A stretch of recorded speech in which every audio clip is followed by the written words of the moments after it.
All right, I guess we'll get started. I will call this meeting October 6th, 2022 of the Government Operations Committee meeting to order. Thank you all for being here. We do have one change to the agenda. We're going to add a resolution that should be on your desk.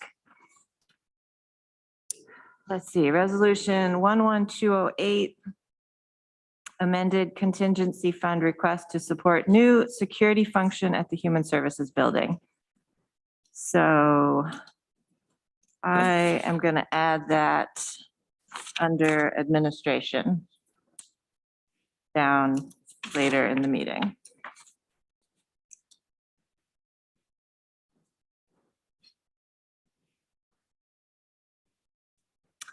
Okay, we do have some comments from the public. I think Bob Lynch is here. Good afternoon. Robert Lynch, Town of Enfield, member of the Enfield Town Board. I found in life the most effective form of persuasion is the face-to-face meeting. I could have written you an email. I could have sent you a letter, but no, I'm here looking at you face-to-face in this meeting. And that's why I'm talking to you today. Last month, this committee recommended at the assessment director's recommendation that you go to a triennial assessment cycle, which would mean reassessing properties once every third year, and then also prorating, if you will, adjusting, fractionalizing assessments to balance things out. That was recommended. And surprisingly, at the last legislature meeting, the committee chair pulled that resolution, and now we know why. On the 28th of September, the director of assessment sent a memo indicating he proposes changes that would keep you on an annual assessment cycle, but there'd be changes.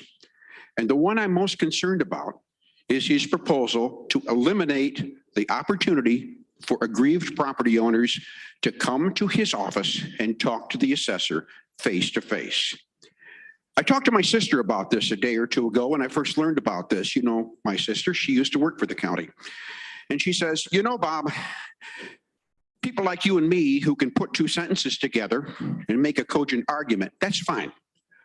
But there are people out there, many of them senior citizens, many of them whose verbal skills are not their strong suit, who can't really write a letter. They may not have internet access to even put forth an email.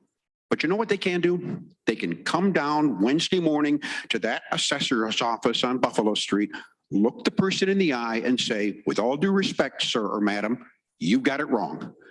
My property was overvalued by you, and here's the reason why. That opportunity is going to be eliminated. Also, according to the assessor's recommendation, the town local assessment review boards would be abolished again. The only opportunity for a face-to-face confrontation would be on grievance day. And you know, there are a lot of people who show up on grievance day. I'm a member of a town board. I have asked that our town board consider this change in policy at a special meeting we have tomorrow night. We meet again next Wednesday. We may pass a resolution to this effect. What I'm urging you today to do is to hold off on endorsing the Director of Assessment's recommendations. I think they need more study. I think the public needs to weigh in. I think town boards like ours needs to weigh in. Many of you who sit on this committee have not been on a town board. I am on a town board. And I know one of my most frequent complaints from the public is, why did my assessment go up so high? And I have to explain to them, Tompkins County is unique among counties in New York State. We do countywide assessment. We, the town, have no control over it. Please go downtown and talk to the assessor. Well, that's easier now than it may be in the future because you may not be able to do so. You may not be able to call that assessor on the phone. It's going to be much more difficult. And I think it would be short-sighted to endorse these recommendations. I like what Legislator Lane said last month. Let's give the assessment department all the resources it needs to conduct annualized assessments with face-to-face meetings, just like it's always been done. That's the way I think we should go. I think we've got money in the budget, thanks to increased assessments. We've got money to spend on this, and I think we should. Thank you. Thanks, Bob. We also have Larry Roberts here. Can somebody hand me the microphone? Our chair of our Public Information Advisory Board. Yeah, great.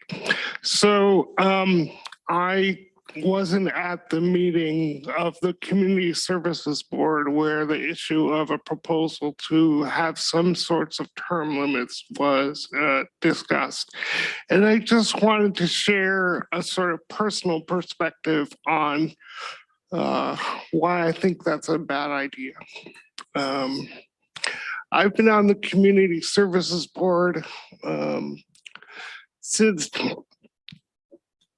1992, and the legislature in its various incarnations has seen fit to reappoint me to the Community Services Board every time I apply to be reappointed. I also am a charter member of the Public Information Advisory Board and a charter member of the Workforce Diversity Inclusion Committee.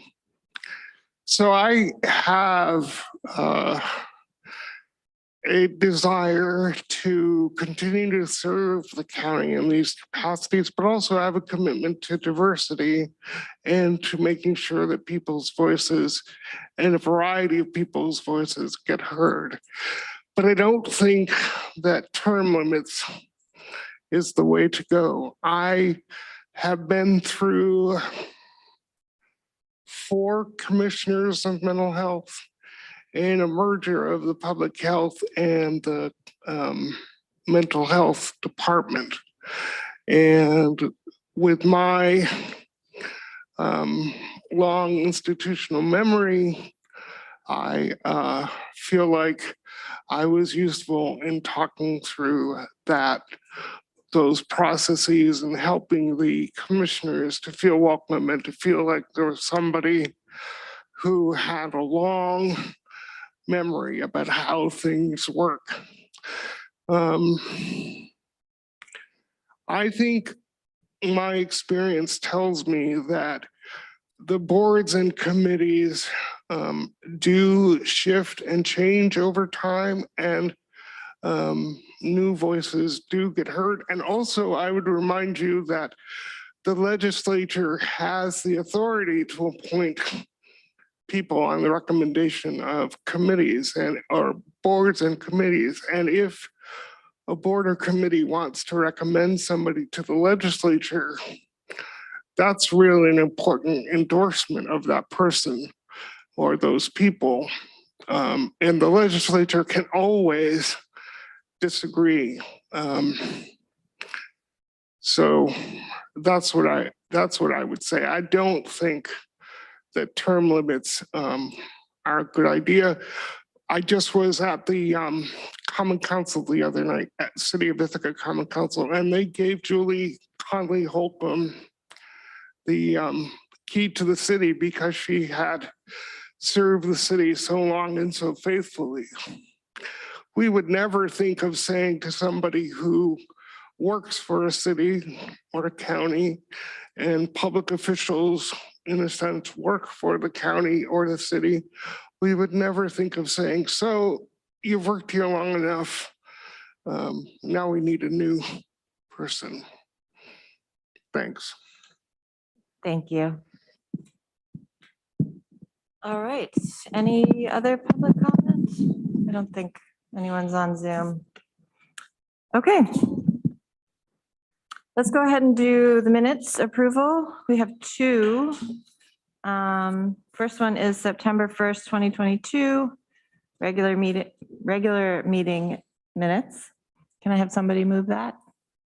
Greg moves, seconded by Dan. Any questions or comments about the minutes? All right. We just raise our hands now to vote. All in favor? That's unanimous. And then we have the minutes of the Independent Redistricting Commission from Wednesday, August 24th, 2022. Can I have somebody move those? Greg? Seconded by Dan. Thank you. Any questions or comments about this? Okay, all in favor? Great, that is unanimous. Thank you. Amanda, was Travis not coming today? I have not heard from Travis. Okay. Okay. Now we have a resolution from the Department of Planning and Sustainability. And I think Darby is here. I guess let's go ahead and move this and then we can have questions. Rescission of resolution number 175, 2022, making a negative declaration of environmental significance in relation to resolution number 176 of 2022.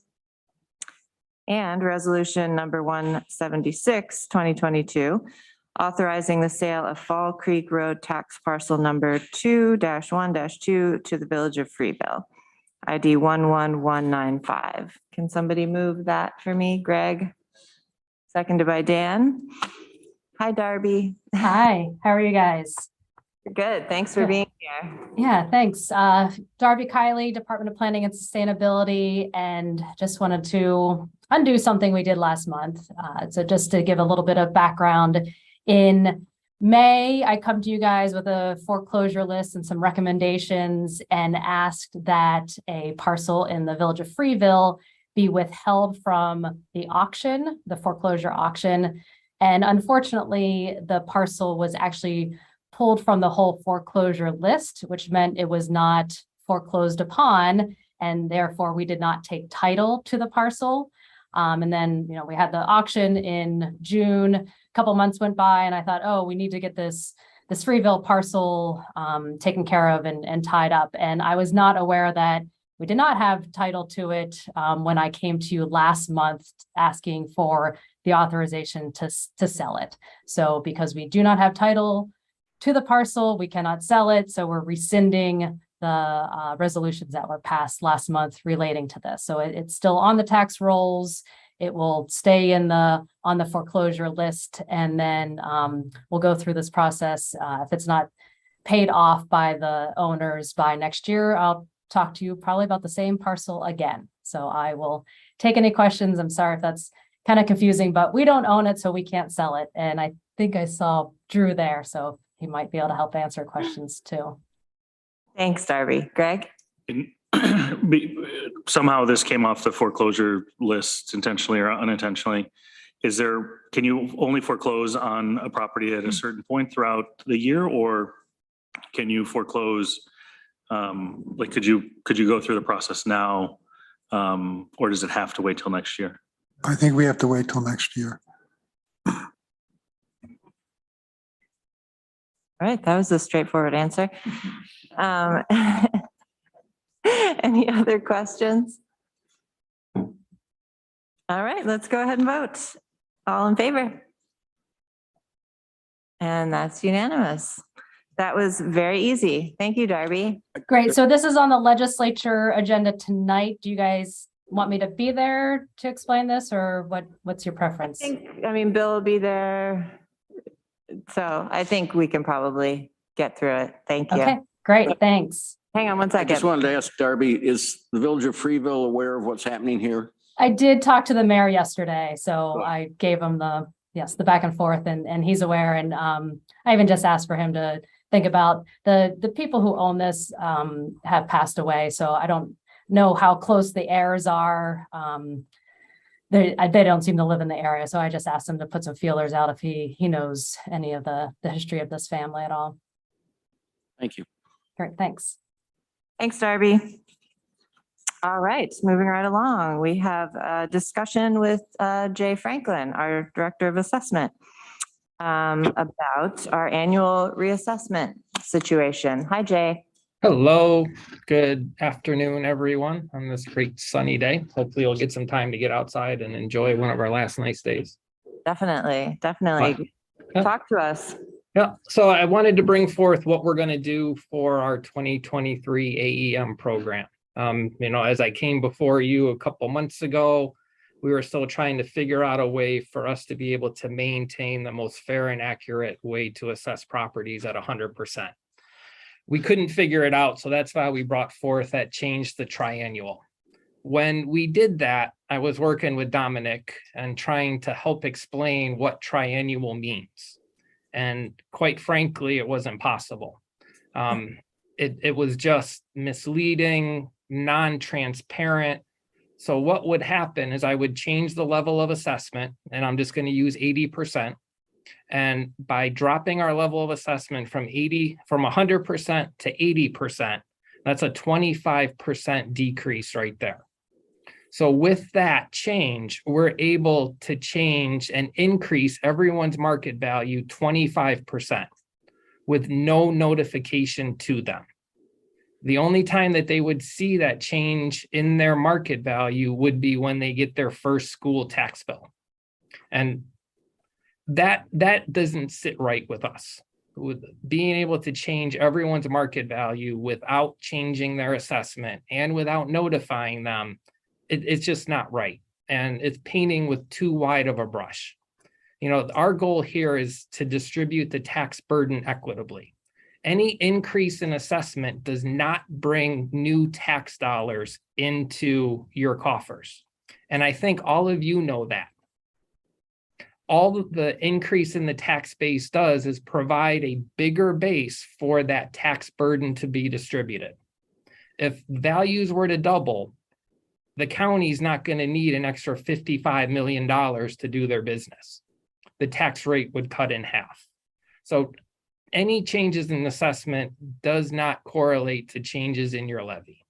So I think that's one miscommunication that needs to be cleared up significantly.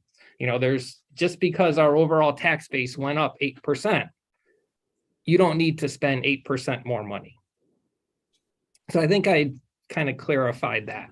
So in order to try to stay at 100%, both Irene and I were just racking our brains. What can we do? How can we get there? Finally, one Saturday morning, I woke up, got my coffee, went out on the deck, and I finally found the benefits of remote work. Obviously, it's not work because I wasn't charging it, but sitting out there constantly thinking about how are we going to do this? How can we get our work done? We couldn't do what we're doing. So it got to me thinking, well, what would the state do? How does the state go about verifying level of assessments? Well, they sample. So light bulbs went off. I saw a way for us to stay at 100%. I almost texted Irene on Saturday morning and said, we're staying on annual. I'll talk to you on Monday.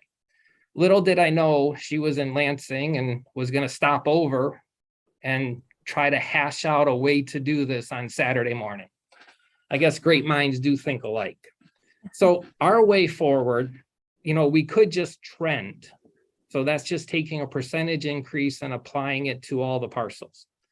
That's not good. So we're going to go and try to refine that increase. So we're looking at by town, by neighborhood. We're sampling parcels through different building styles, land sizes, building condition, building grade, value ranges, in order for us to try to find where the market is moving and be able to accurately adjust those values. So as we're working through, we're seeing kind of what we thought. Better condition houses, move-in ready, those are the ones that are really moving. The lower end, poorer condition houses, we're not seeing increase nearly as much as the higher end. So we're really seeing what is typical. The higher end, better conditioned properties appreciate at a higher rate than the lower conditioned, poorer location properties. So with that, we'll be able to finish this work out. And starting in February, once we get a timeline, then we'll start sending out assessment disclosure notices again. So we sent out those assessment disclosure notices this last year. And what those notices show is the effect on your taxes if your assessment and everyone else's new assessment was in place over the prior tax levies. So everyone's disclosure notice shows what effect that would have been if everyone's new assessment was in place 1 year in the past. One thing those assessment disclosure notices don't show is the effect on increasing the tax levy. Right now, we're being inundated with phone calls about the Ithaca City School District budget. Their tax base went up 8.5% and their tax rate stayed the same. So they are generating 8.5% more money, or a little over $8 million. But that's what the voters chose. 10.8% of the registered voters in the Ithaca City School District voted, and 7.5% of those voted yes to approve that budget. So we can only control what the assessment is. We can't control the levy part of those notices. So in order to send out 30,000 changes at somewhere between 10 and 20% increases, especially when we're starting to see the market turn, maybe just to level off, we're not seeing a decrease. I'm still seeing sales that are shocking every week. I read all of the deeds. But in order to deal with all of those increased reviews, we have to change how we do those reviews. So the first step in the process is going to be the property owner presenting some information to us. They need to do something. So they're going to fill out a form, submit a paper form to us, and get that information to us. That's no different than in the past. We always allowed online submissions. But the difference is we're going to respond to them prior to the tentative roll. If someone comes and just says, my taxes are too high and I've gone up 8.62% over the last 3 years, we're going to go back and respond to them and say, yes, we also agree taxes are too high, but we can't control that. We can only look at your assessed value. So here are some sales in your neighborhood. Here's some information that you need to look at. That's a step that doesn't happen now, but a step that we are going to do. So after that person got a response from us, if they don't submit anything, they'll have an opportunity to submit more information to us. Once we get that information, if we agree with a property owner, we'll make that reduction in their value. If we disagree and we don't want to change that value, the next step we're going to give them when we send out their May 1 notice is they will get the sales that we use to value their property. That's a step that we haven't done in my 26 years here. So that's an extra step that we're going to take. I think 1990 was the last time that we did those comps out to the public. So we're going to take that extra step and provide that to them. With that, then if they still disagree, they'll be able to go to the Board of Assessment Review on grievance day. Each year we appoint 6 temporary hearing panel members in order to increase our board from 1 to 3 and also allow some specialization in terms of commercial or residential properties or ag properties, the rural properties. So we'll still have that in place. I am recommending to not go through with the local advisory boards of assessment review. They really weren't utilized last year. We had towns that nobody showed up at. These boards were put in place back in 1968 when we went countywide assessment. This was back when people didn't want to come down to the big city of Ithaca. So we put these in as allow them to go out, see a local face, and then that local face should be able to provide a recommendation to the Board of Assessment Review. The amount of time and effort that it takes for my department to staff these local advisories, to have your time, to have the town board time, that time could be spent better than going through these local advisories. They're a step that property owners don't take advantage of. And quite frankly, I can see why. If you're going to have someone review your assessment, it's better to go to somebody who can affect that change and not somebody who can only make an advisory opinion. And most of the time, those opinions are just, hey, assessment department, take another look at that. And that's what we're going to do anyways when they file a grievance. So that extra step is just not worth the time, the cost, and the effort. And I think it's misleading to the property owners too. If they go before someone, they think that they can affect that change, but unfortunately, that's not how these work. So along with this, we have some needs and we have some we already have. So one thing that I would need in my 2023 budget, and I may have savings from line items, and $12,000 isn't that significant when you're looking at the county budget. But I would need an extra $12,000 in postage in order to be able to send out these assessment change notices and to be able to respond with those comp sheets or requests for more information. Going through our history, we typically have that money left over in our line items at the end of the year. I don't spend things down to a penny.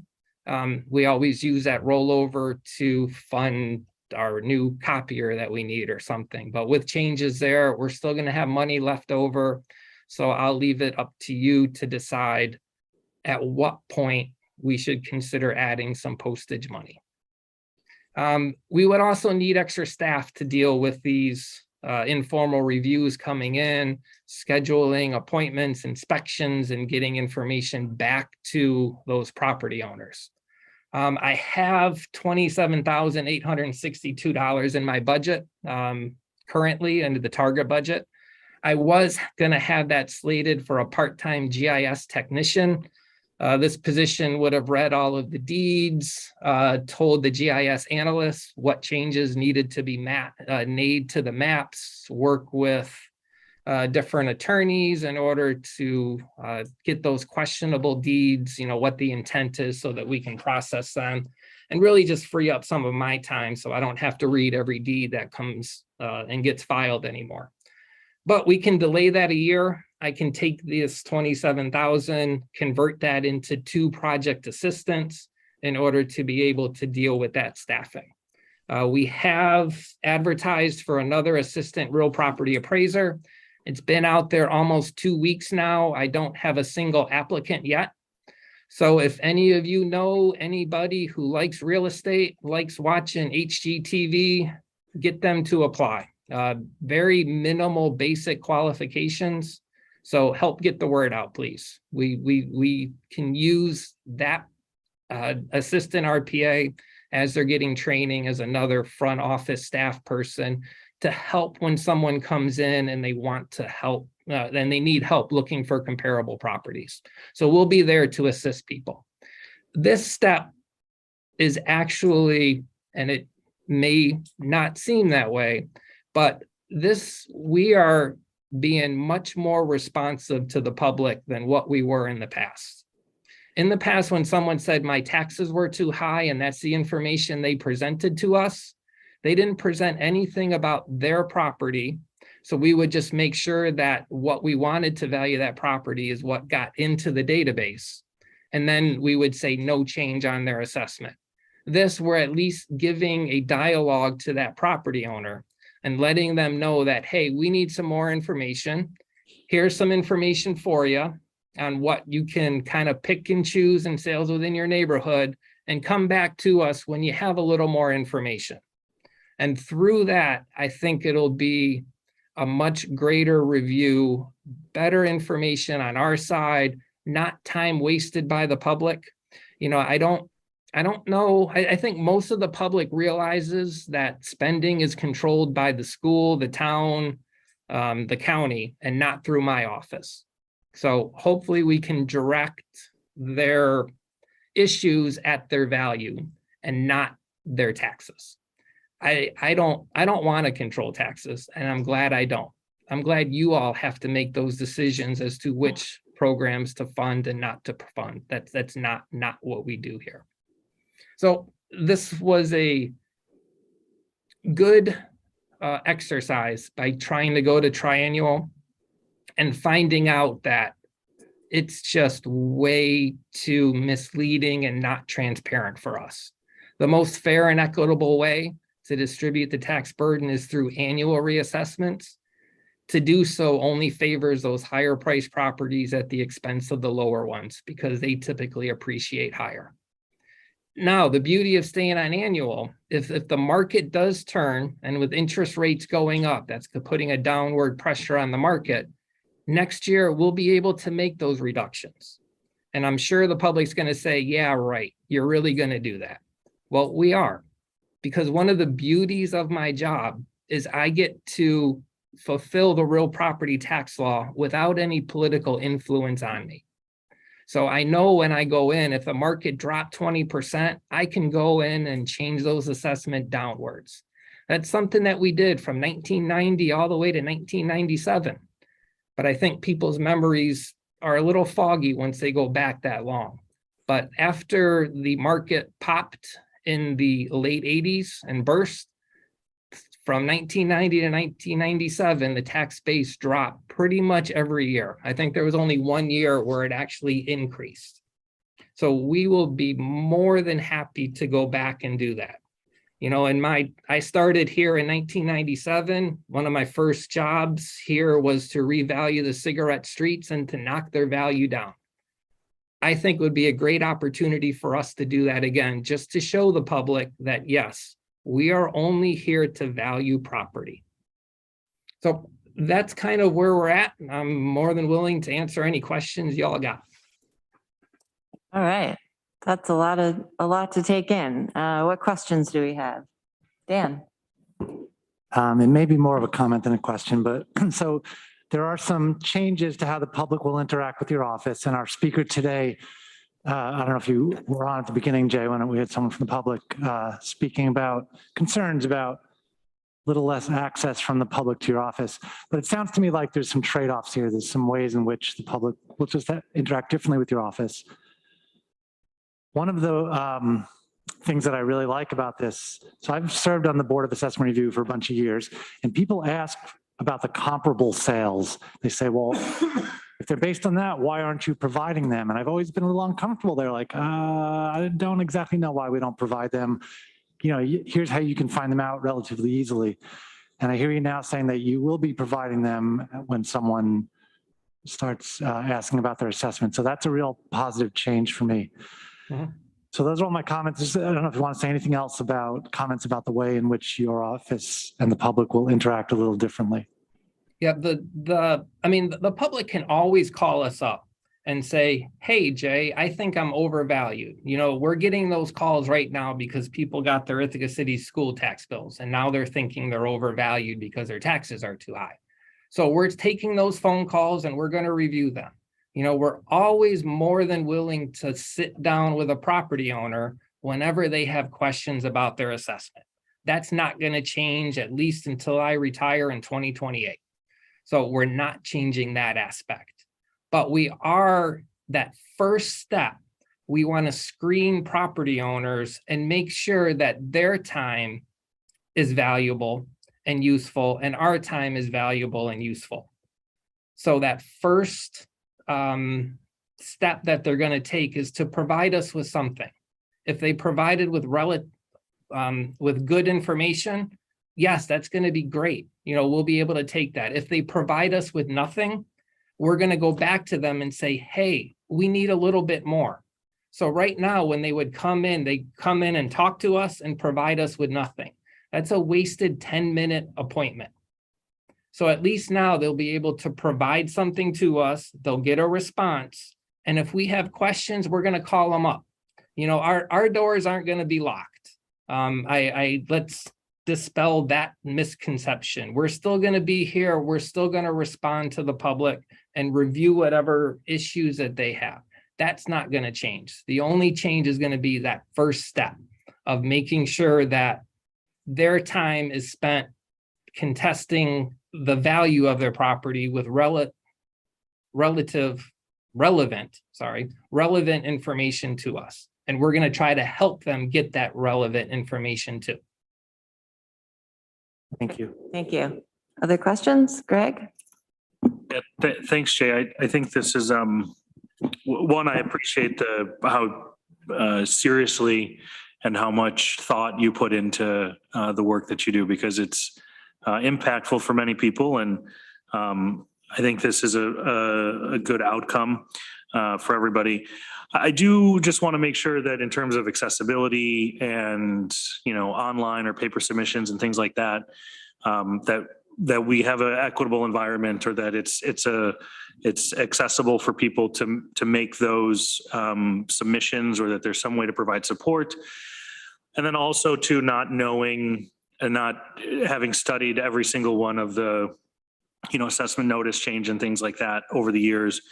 When we send out that information, do we say what information we want back if someone wants to challenge or grieve or fill out that information, so that they kind of know I don't say the answers to the test, right? They've got to come up with those answers, but that they at least know what questions you're going to be asking them back. Do we include that on the communication of an assessment change? Yes, on the back of the notice, we have that kind of informal assessment review application. Okay. And that's really just to get people thinking about, hey, did you list your property? Did you buy it? Are there any differences in inventory that we have posted online? And provide us with more information about your property. So we kind of prompt people to give that relevant information. I'm sure we'll give the how to contest your assessment class again. And in that, we walk people through here. These are the first steps you should do. Check your inventory on file. Make sure all of that information is accurate. Take a look at what's sold in your neighborhood. People know what's going on in their neighborhood. They know when that house sold. They know the condition. They probably went to the open house just to kind of poke their nose in there and see what happens. That's just the nature of people. So we kind of rely on them to tell us more information about sales in their neighborhood as well. We're not always 100% accurate in our data. Not everyone gets a building permit, and unfortunately, we don't get building permits we don't get all of the building permits from all of the towns all of the time. So there's always some information that we're trying to track down and estimate and make our records complete. So yeah, and the one thing, if there is that property owner that has trouble, we always help them. We help them find new cell phone plans. You'd be amazed at the questions that people ask Tammy and Amy in our office to help them do. And we're more than willing to do that. We've grown to love our residents. We have people who come in every year to file their exemption applications, and it really sucked over COVID when we didn't get to see them. So we're actually looking forward this year when they have to apply again to see them, and we're not going to let someone flounder. Great. Yeah, no, that I just want, because I think Bob Lynch brought up a good point during public comment about, the benefits to some of being able to have a face-to-face conversation, or not everyone being as, capable in responding back. So as long as your office continues to remain open, and the only other question I have is, do you record, or do you have a recording of the how to challenge your assessment class that you do? Because I think that might be something as we sort of evolve into our new normals. It might be a good resource for people to have sort of on demand, so that they can be thinking about it, and maybe that could reach more people if it was out there. Yeah, no, that's a great idea. Now that we have Rob and Dominic, we can actually do something like that and be able to post that out there, and not just have the one-off meetings that we used to have at DSS or the T-Berg Auditorium. So yes, we'll be able to work with them, record the webinar that we'll put on how to contest your assessment, and be able to share that widely. And yeah, if anyone needs special attention, we provide it to them. We have a list of all of our seniors and low-income disabled individuals that can't get out, and we go and knock on their door and get their signature. So we're not going to let people feel disenfranchised as long as they work with us on that. Right. That's great. I appreciate that. That definitely satisfies a lot of my concerns. So thank you. All right, Mike, and then we really should move on. Okay, Jay, thank you for rethinking this, you and Irene and the rest of the members of your department. I know it hasn't been easy. And I certainly remember 1990 when we did the department sent out the notices to people and they had something in their hand to look at, this house, and this house. And they could say, well, the reason that one isn't right is because of X, and the reason this one's right is because of Y. And it gave them something in their hand to look at. And I think if you're going back to that, I think it's great. Back when we were doing 1990, of course, we planned on that. We were doing decennial revals at that time. And we had to plan on additional staff in the department to do that.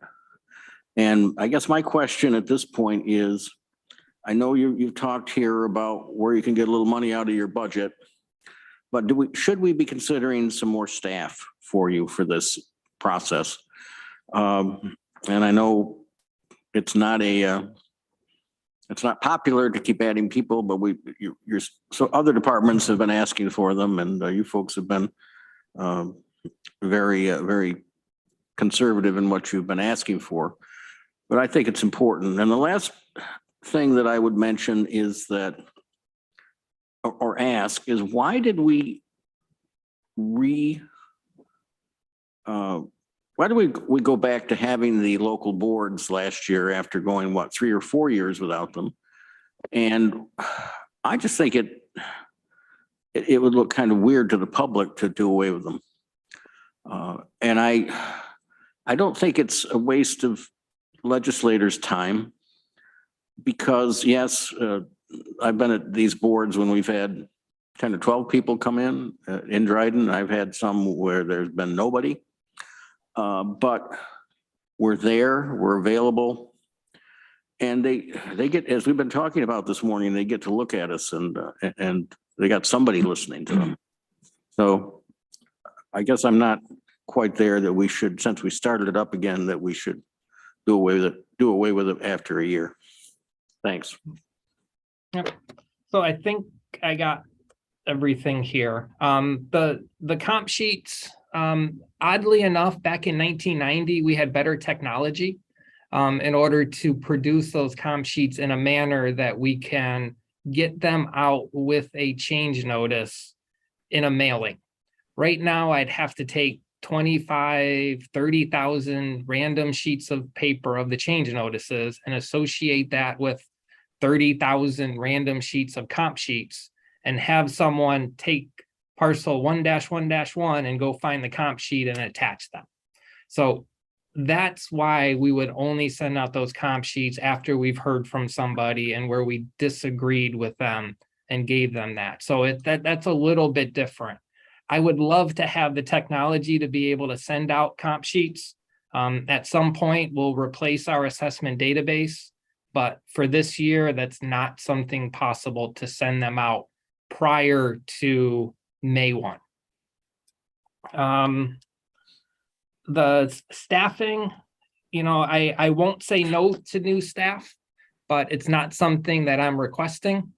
We're able to do it within our budget. We're firm believers in trying to keep our taxes low, and why we could use more, that's not, we will only ask for what's included in our target budget.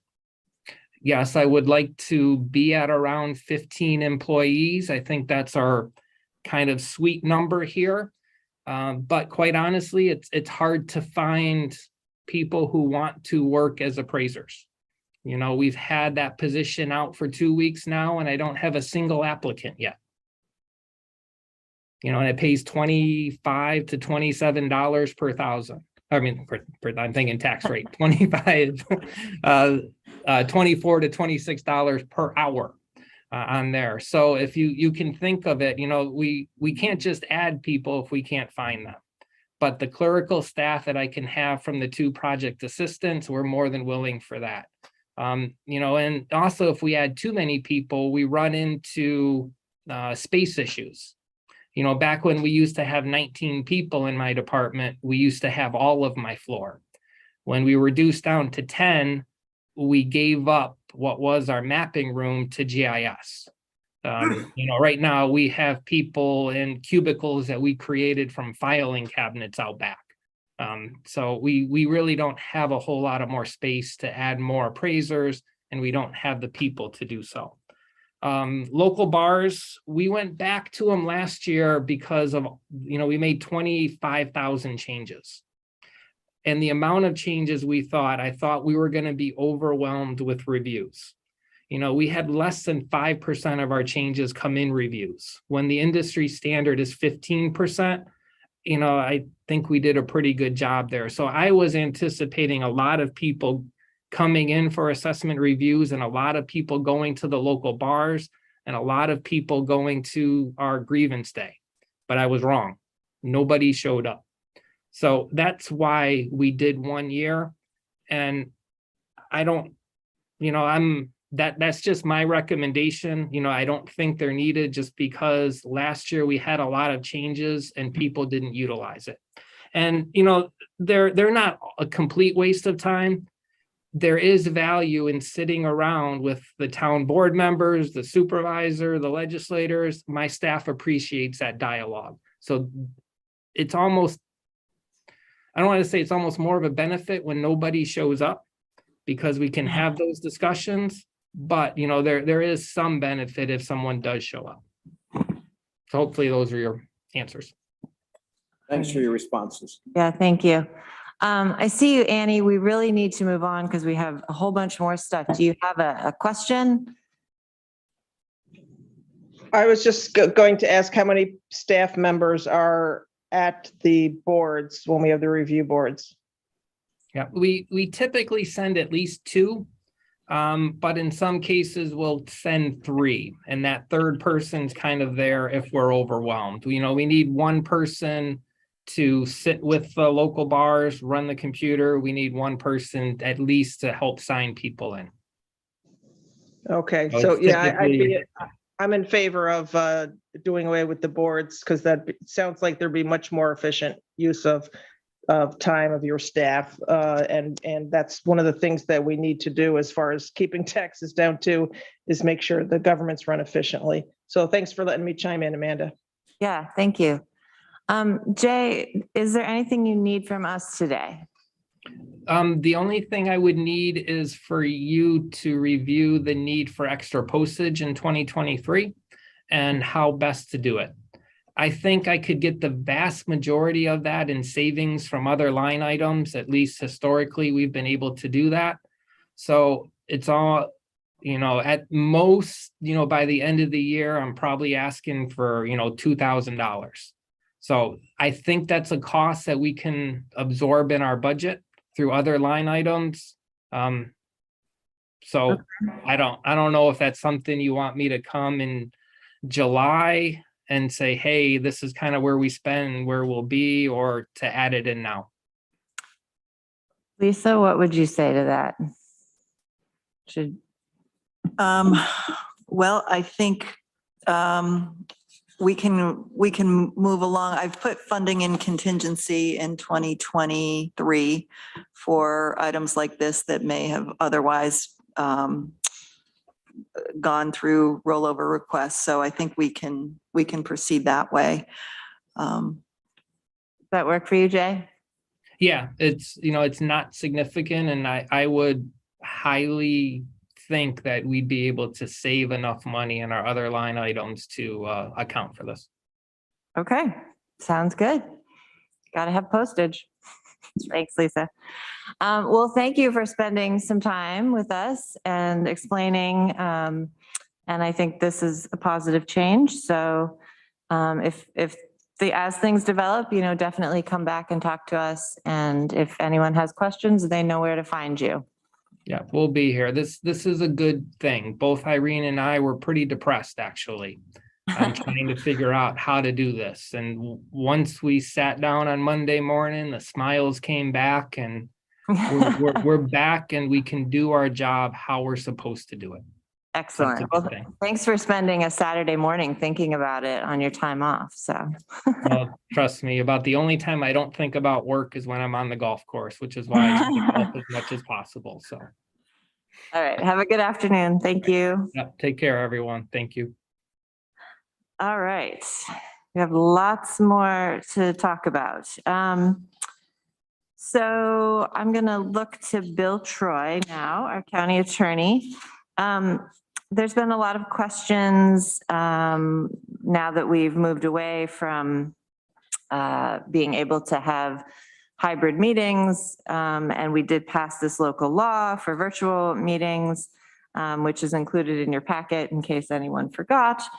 But the questions continue to arise. And I know what Bill's going to say is that there's no guidance from the state, so we can only do so much. But I thought it was worth having another conversation about to just clarify what the rules are as we see them and maybe try to clear up any questions that people have. So I don't know if you have something you want to start by saying. Sure, Bill. let me address this question first. There are a total of 38 entities in the county that could technically be covered by the very strict rules that came up during COVID-19. 3 of these entities, the Board of Health, the Community Mental Health Services Board, and the Workforce Development Board, have commitments federally and at state level. And I'm treating them differently than these other groups. For example, a Family Court Advisory Council, the Stop DWI, not because I don't think they're important or they're of lesser use to us. It's just that they're not wrapped up in other legislation. We can have control over that. So in terms of hybrid meetings, the advice I'd say is as to those 3 organizations, and there's going to be a merger coming up involving one of them, I think we should follow the strict rules still. All right. Anything else, I think we have some leniency in it, in part because I don't want to say this too loudly. There's not going to be a lot of oversight necessarily for something like that. And the rules we drew up really were well done. I didn't have anything to do with it. And I think they cover all the concerns that could be raised. They're not that less stringent than what we would cover for the first 3 I've just mentioned. So I will produce that in writing if you'd like. And we can, at the next meeting, I can go through it with people. But Yeah, I think that we have a that's rich assortment of agencies here. right. And I think, yeah, we want to be as clear as possible with any advisory boards and other, as we call them, other public bodies of the county, just so folks know what they have to do or what they can do or shouldn't do. I give you this caveat, there's no law out there telling us what we're supposed to do. I mean, I think if you saw the governor's, some of her decrees, if you will, I don't think we knew more after reading it than we did before, but we just have to go with what we can do. Yeah, and I think also partly we need to be clear with legislators and what we can do and what we can't do. And I see Kathy wants to say something. Thank you. The legislature last year passed a resolution suspending the requirements and bylaws relating to open meetings law for advisory boards, committees, and commissions. It was to give them an opportunity to amend their bylaws to remove that requirement if they wished. And I just want to also add to Bill's comments that the Ethics Advisory Board and the subcommittees of the Mental Health Services, the Community Mental Health Services Board also apply to the open meetings law. And there may be a couple others too, I'm not sure, but those 2 came to mind. Well, we have the Community Health Services Board marked here already, so. But they have 3 subcommittees as well. Yeah, if any part of it has to follow it. So I'm not afraid to add them to the list. I just don't want to have everybody in the county doing this because the burden of keeping recordings and everything else would be immense. Right, yeah. And there's probably no need for it in most of these situations. Definitely. Yeah, I mean, so I think clarifying the three that you mentioned and the Ethics Advisory Board and the Mental Health Services Subcommittees, as those are the entities that we are saying will need to follow this current procedure. I think if we can be clear about that and let them know, then that's great. Back to what you were saying though, Kathy, we did pass that resolution suspending the bylaws. Do we need to go back and change that, or was that for a set period of time? I don't remember. Well, I can read the resolved. It says that the bylaws of advisory committees requiring compliance with the open meetings law are suspended until further action of the legislature, and advisory committees that are not subject to the open meetings law can continue to meet via Zoom or other electronic means. Okay. There's a handful of boards we have to restore to the Okay. more strict regimen. Okay. Would we just need another resolution to pass, like to reinstate those?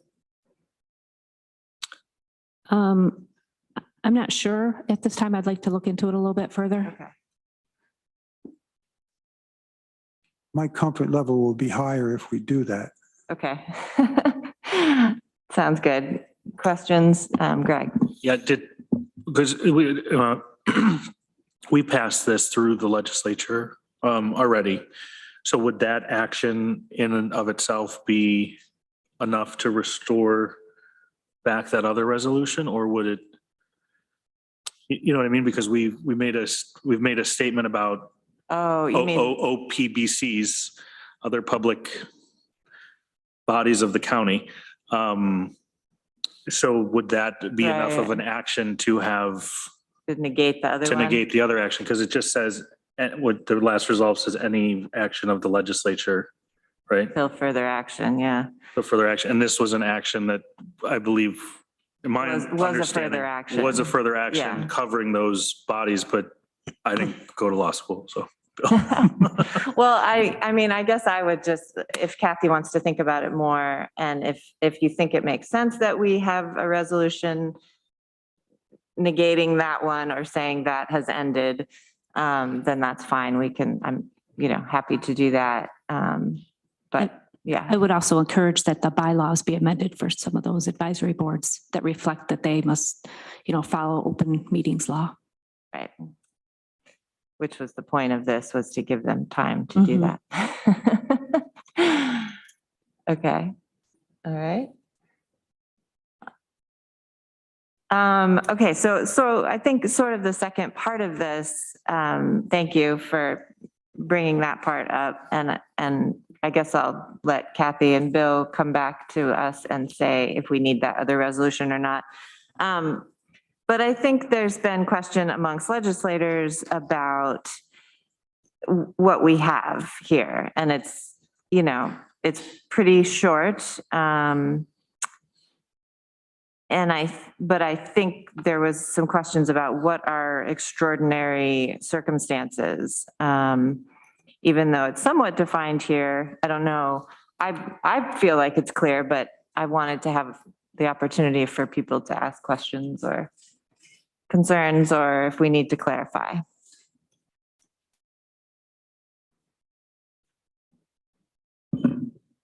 Well, I know Travis? some questions came up when we were doing ECB, and whether that was, people could be, if they had to be in chambers. Some people felt that wasn't a mandatory meeting.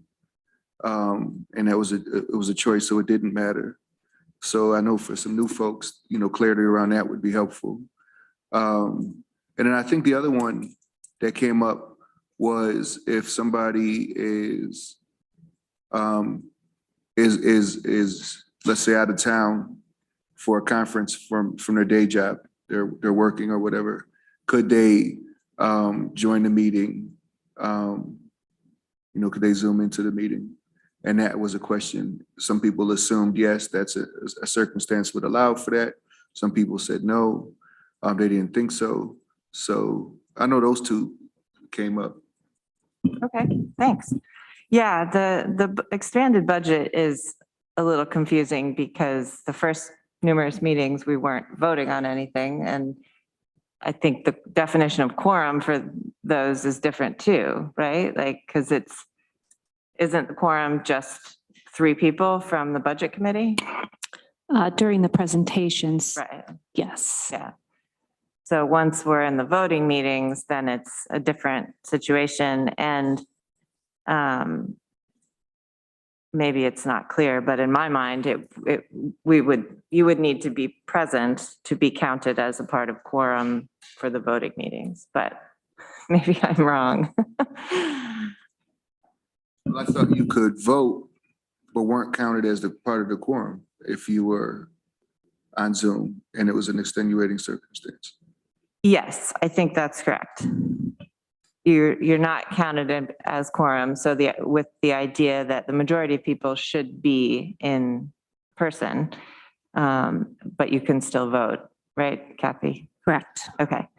So then I guess, the question is, well, what are extenuating circumstances? Here it's defined as disability, illness, caregiving responsibilities, or any other significant or unexpected factor or event which precludes the member's physical attendance at such meeting. So in my mind, a work meeting or a work conference that has you in another place, I mean, that's not unexpected. To me, that's not an extraordinary circumstance.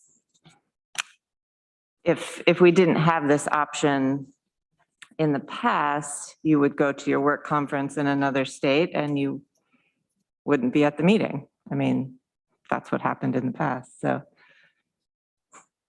You have that option now, though. So I think we have to give consideration to it.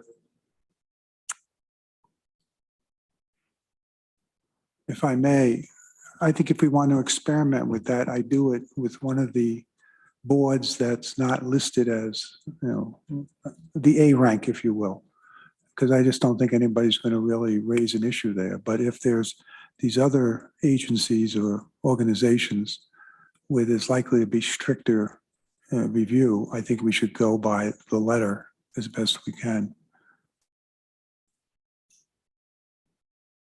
I wish this was as crystal clear as it possibly could be, but it's not. Yeah, it's not at all. Lisa?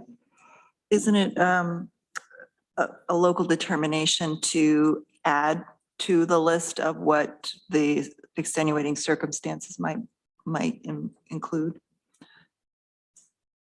Well, it was, but it's not clear where we are with this. The governor just said, okay, this is now over.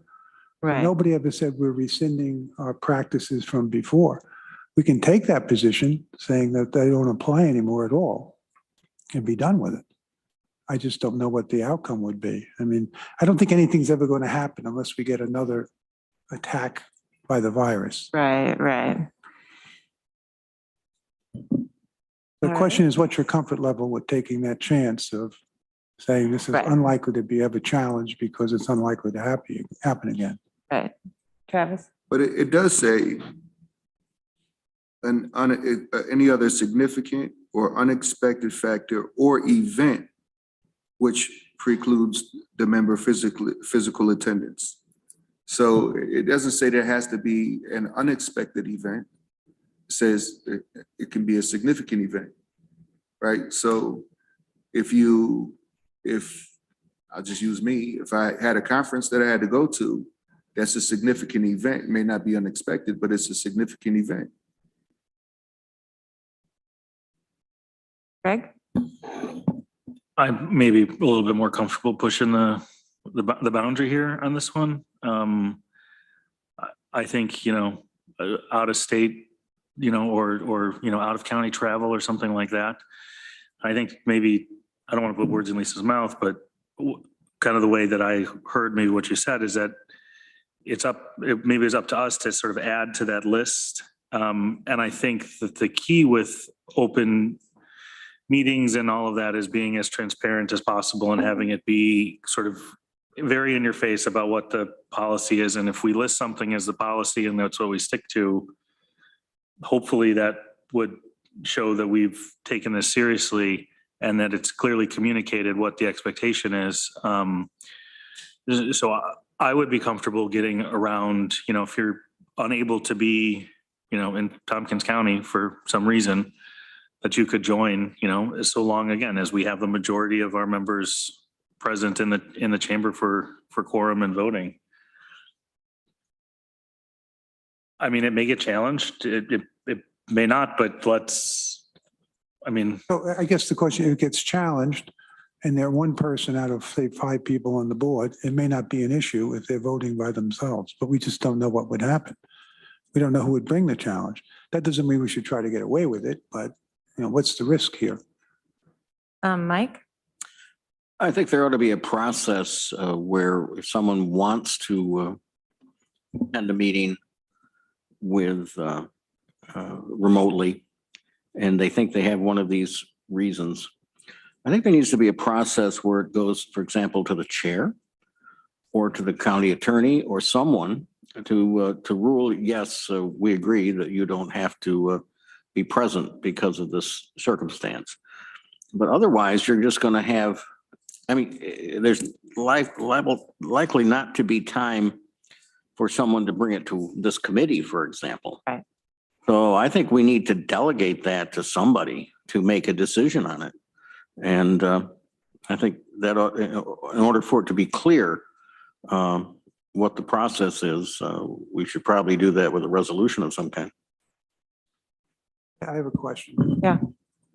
What if we had what we're going to call a provisional vote? Somebody's in the position, he had to be out of town. The vote's taken, it's a provisional vote, we've identified it. And if, quite frankly, it wouldn't change the outcome one way or the other, it's a non-issue.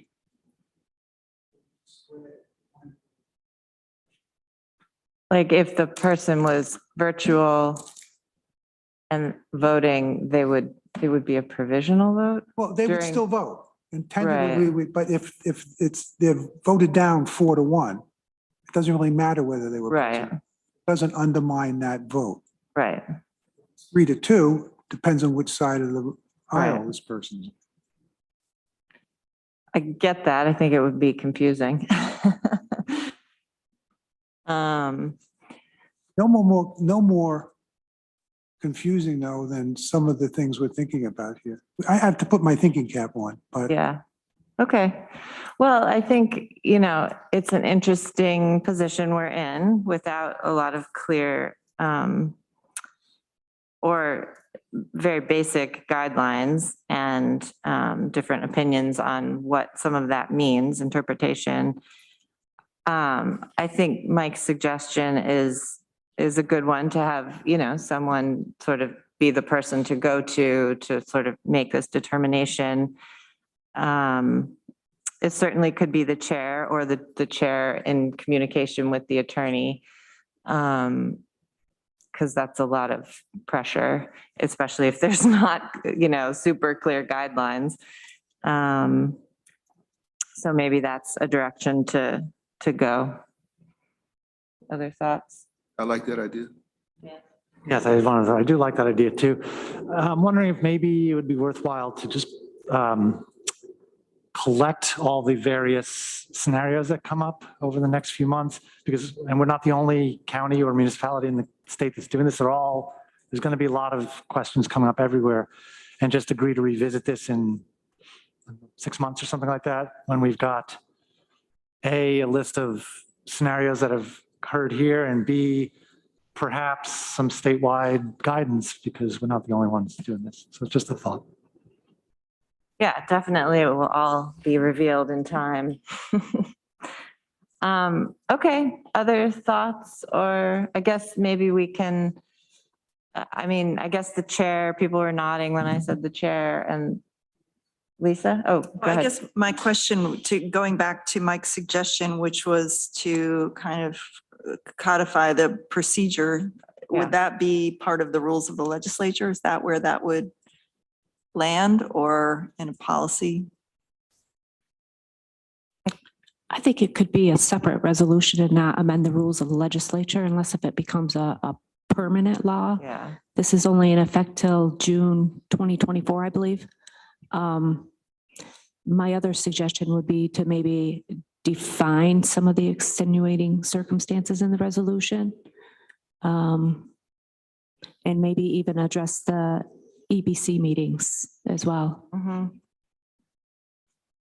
Okay, so let's, over the next couple months, we'll collect situations, scenarios. If something comes up, we'll keep track of what kind of things are coming up. If Bill notices things in other counties or if other situations are coming up, what you're hearing from the state.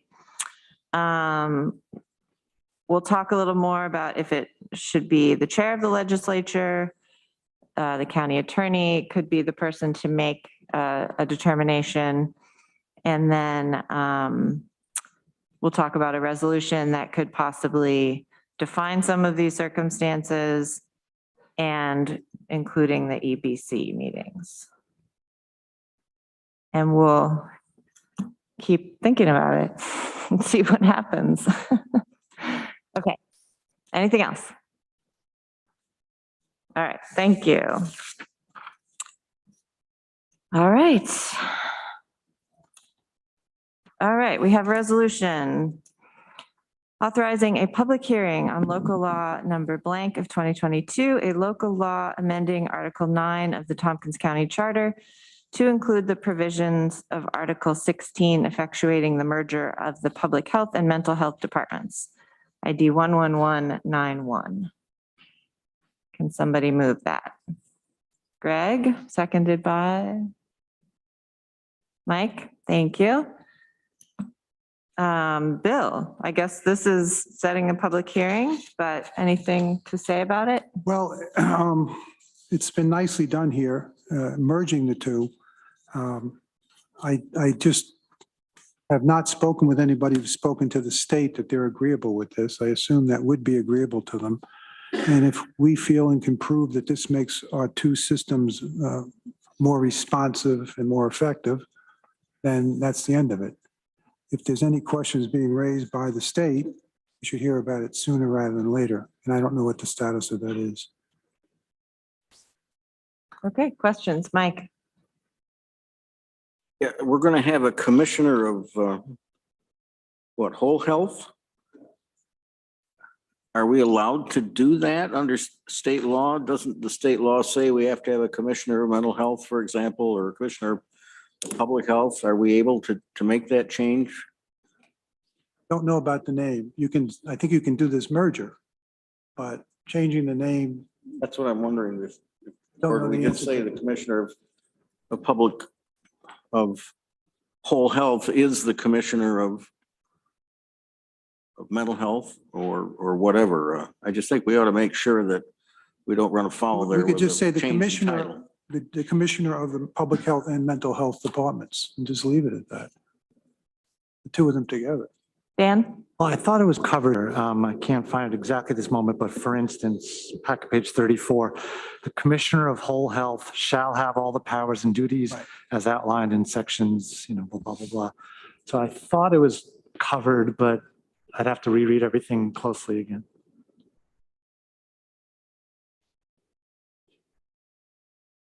It's not the same thing, Mike? Is that what you're thinking? I understand what it's saying, but I just want to make sure we don't run afoul of the mandate of state law. Yeah.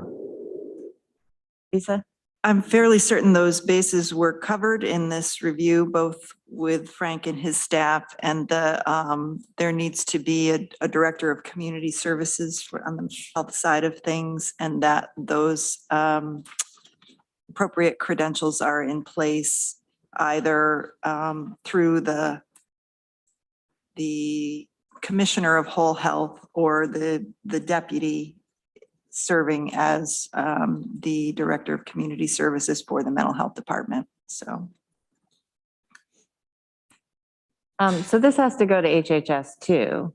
So maybe between now and then, you could look into that and let Dan know at that time if there is a problem with that name. Well, if other questions they think about, just let us know. Yeah.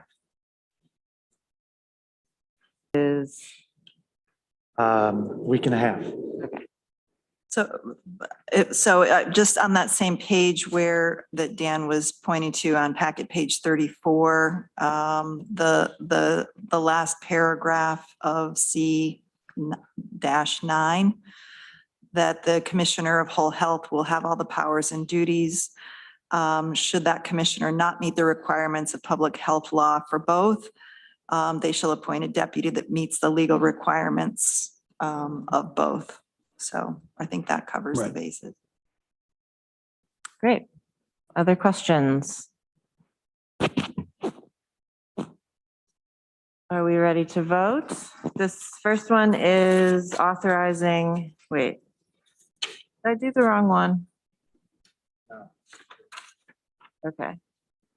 Yes, the local law, public hearing. Okay, all in favor? That's unanimous. Thank you. Okay, and then the second one is resolution to adopt the local law number blank of 2022, a local law amending Article 9 of the Tompkins County Charter to include the provisions of Article 16, effectuating the merger of the public health and mental health departments. Somebody move that, please. Greg? Nobody wants to second it? Mike, thank you. So any questions on this? All right, all in favor? That's unanimous. Thank you. Thank you to everyone who worked on this. All right, Board of Elections. There's several resolutions today. Is there someone from Board of Elections? There's not, okay.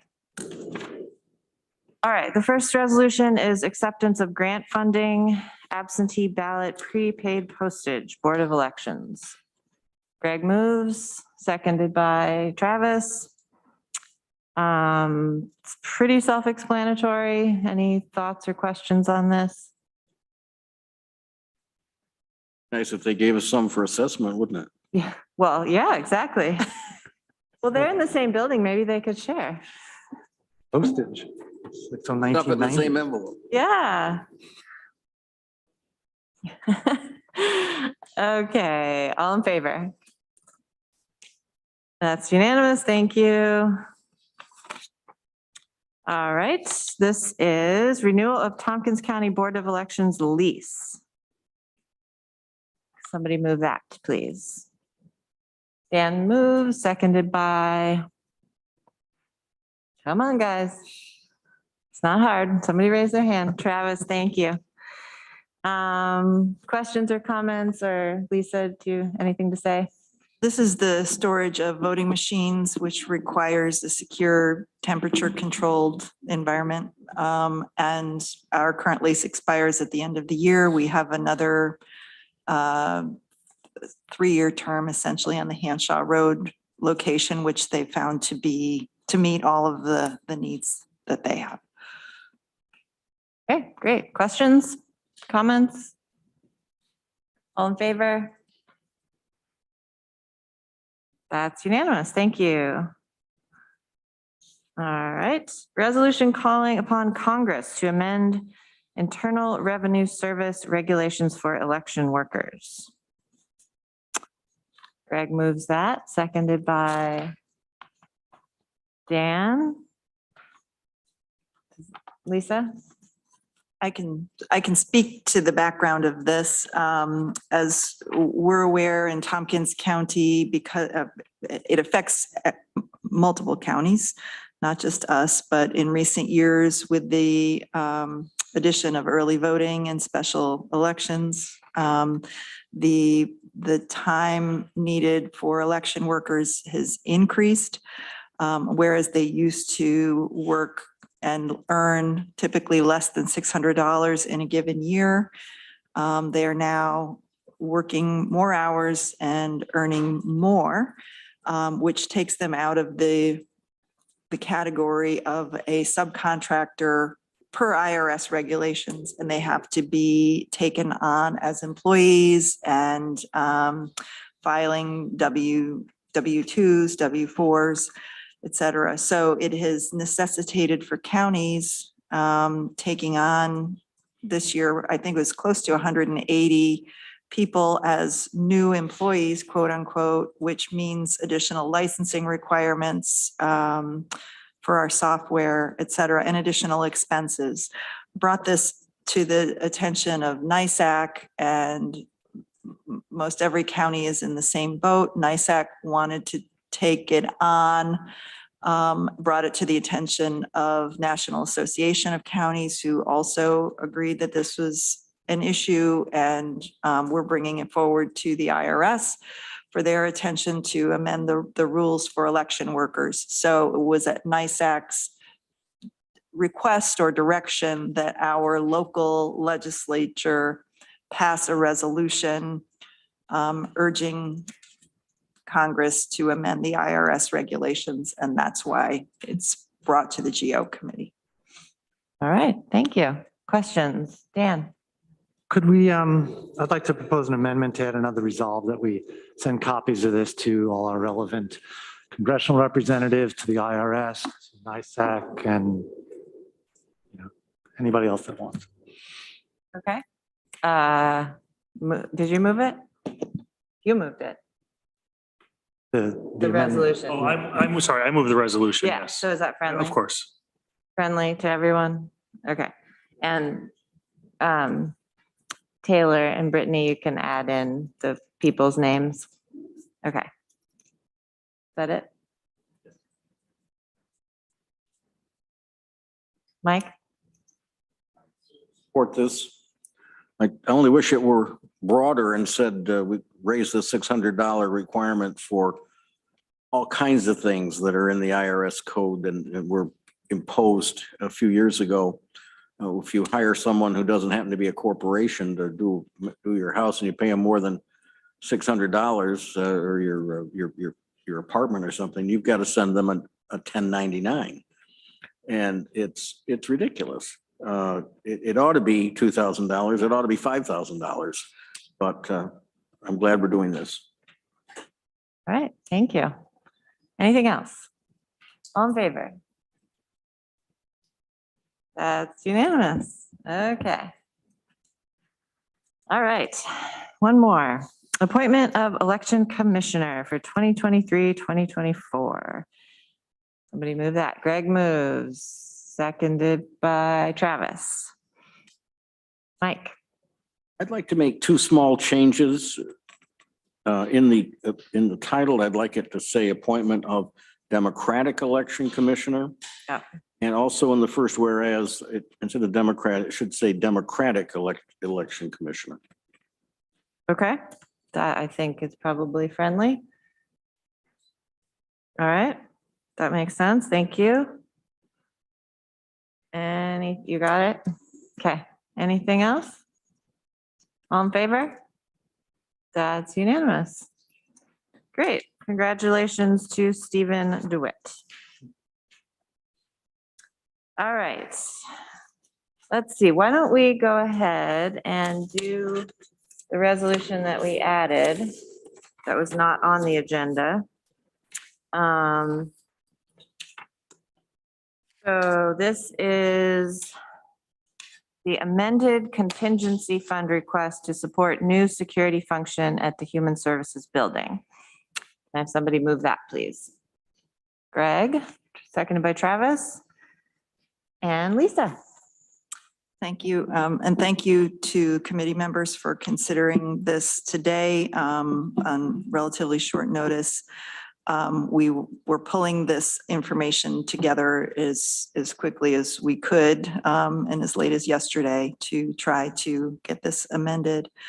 Essentially, we have a ways to go in terms of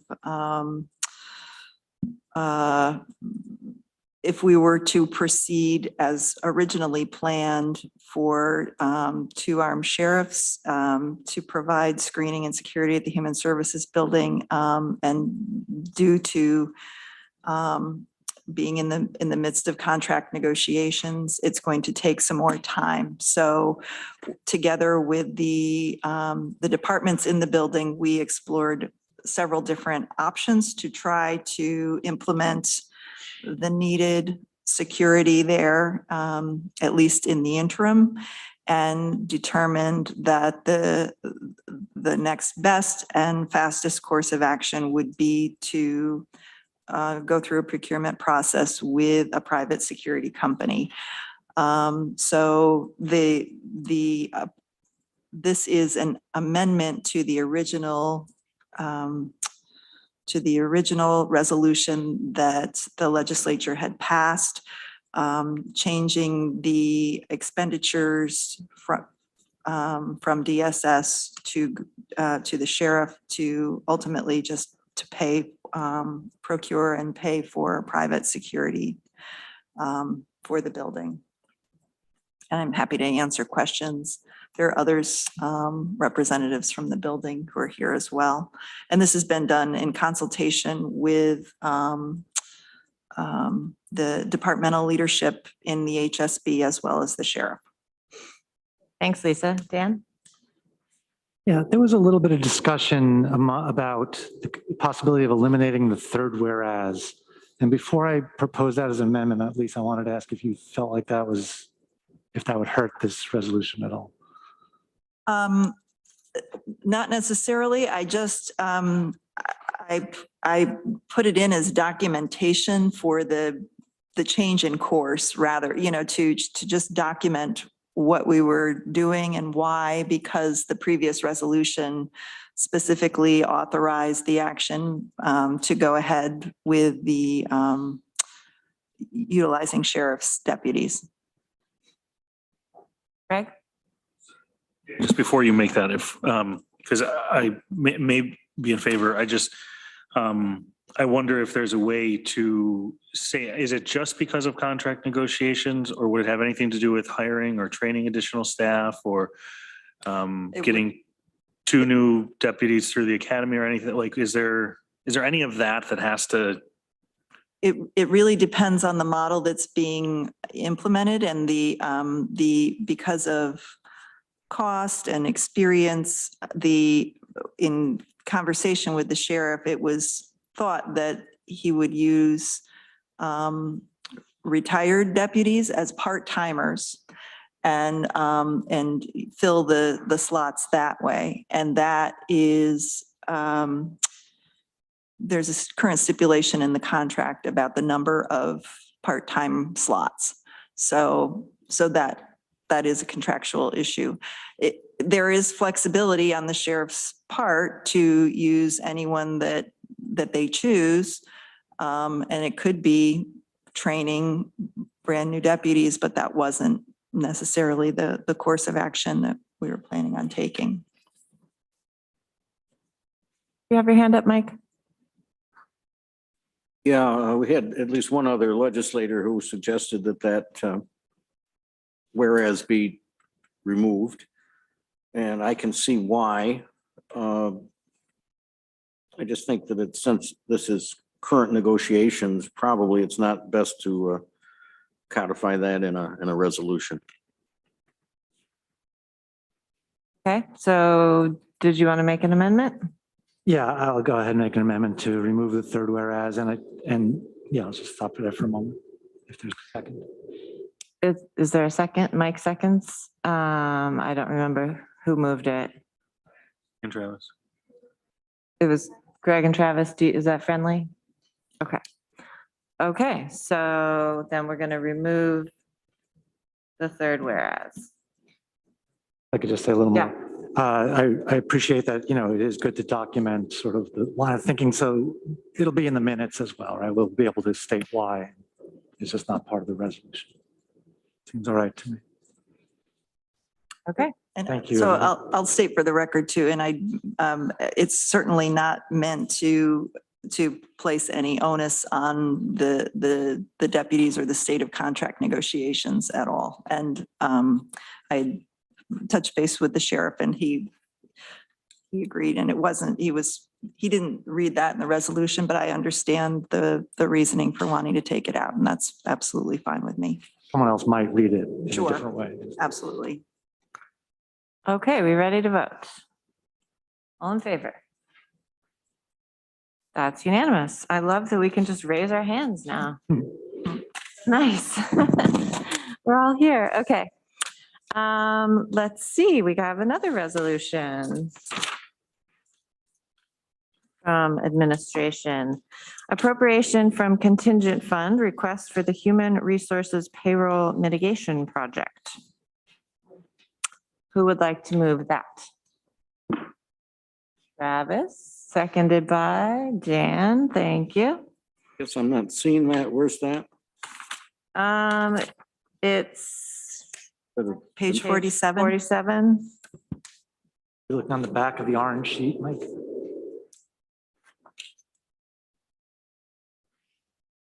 Yeah, the agenda continues onto the back of the orange cover. Okay, I skipped right over it. Thank you for pointing me in the right direction. Let's see, can somebody move that? Did we move it? We did. Questions, comments? Let's see, Lauren is here from IT. Do you want to say something about this, Lauren? No, I think Greg did a pretty good job of the attachment that was with it, explaining it. Certainly here, I think Drew's here as well to answer any questions that may come up. All right, any questions? That would be no. All in favor? That's unanimous. Thank you. Thanks for chiming in, Lauren. Thank you. Oh, now we get to the fun stuff. Okay, where is it? Resolution to update the Administrative Policy Manual, Policy 04-10, Travel and Training Expense Reimbursement. I have someone move that, please. Dan, and seconded by Greg. Thank you. Okay, so this is good stuff. Who would like to start? Say something. Nobody? All right, I'll start. Let's see, I had a couple of little small things. Okay, one was on packet page 62. Under non-reimbursable expenses, it talks about any fines, tickets for moving violations, but what about parking violations?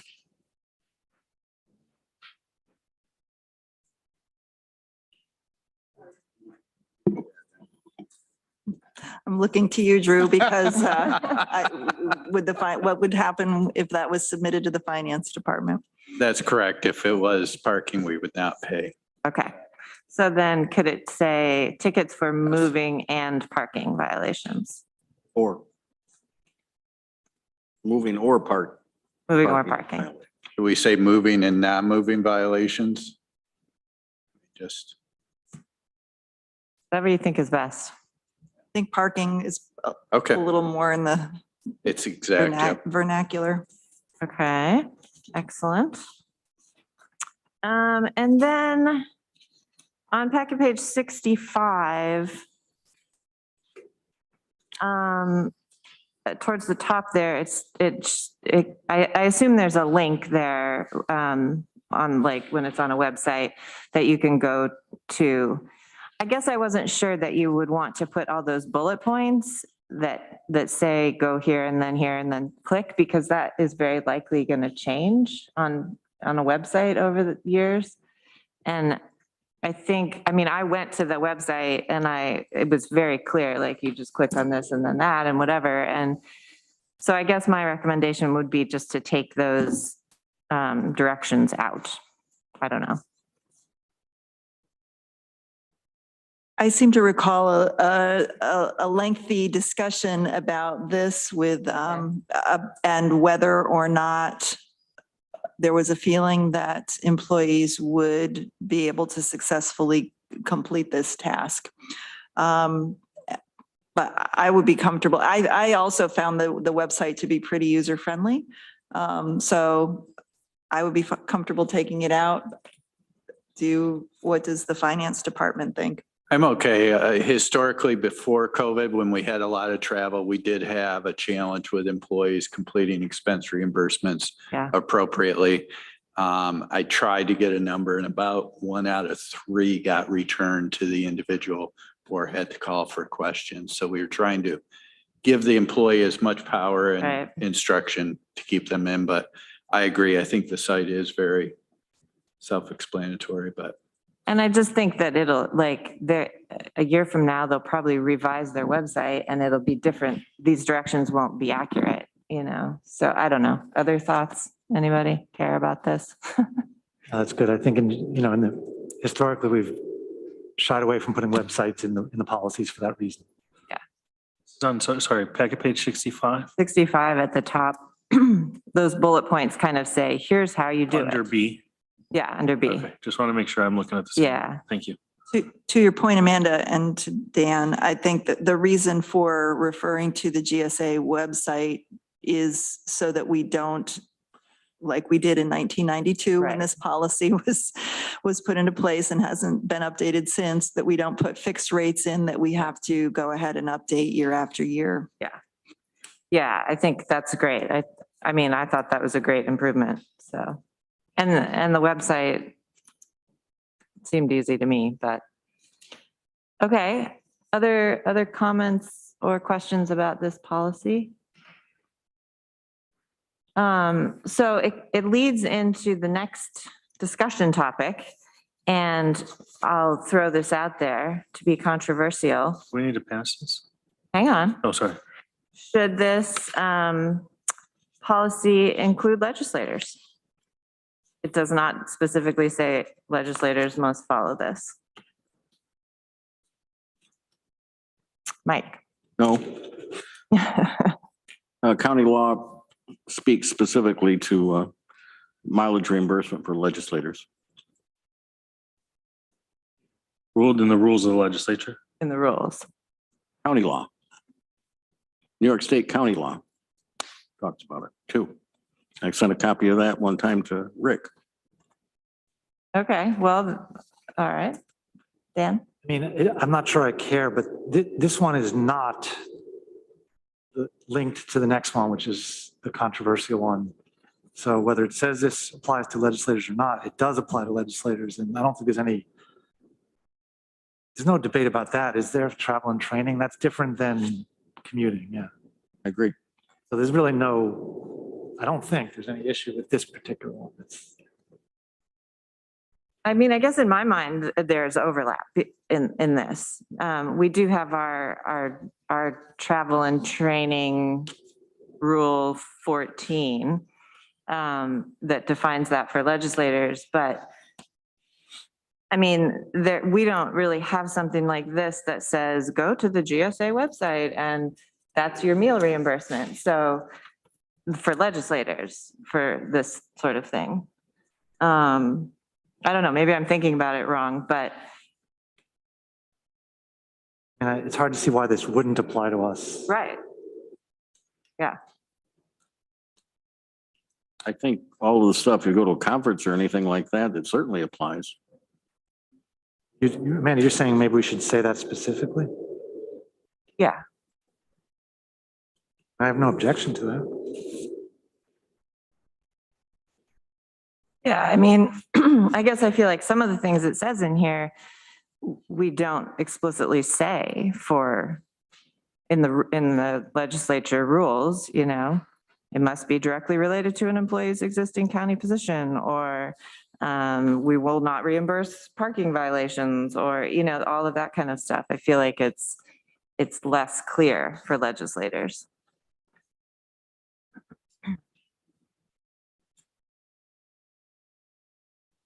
You have a recommendation where to put it? I would put it at the very beginning, where it says, to establish procedures and guidelines for reimbursement of job-related travel and training expenses of county employees and for members, for county employees and county legislators, and for members of boards appointed by the county legislature. I mean, I guess the thing is, like, we do have a different process for for our own conferences and stuff. I mean, I don't know. Kathy. I just spoke with Katrina and she says we do follow this policy for travel and training for legislators when attending conferences. Okay. The meal policy and mileage reimbursement and everything. Okay, even though it doesn't explicitly say. Correct. Okay. So. I mean, you could add, you know, that this applies to legislators as well, but we do follow this policy. Okay. So do folks feel like we need to add that? No, Mike- but I Mike have no said no. objection if you'd like to.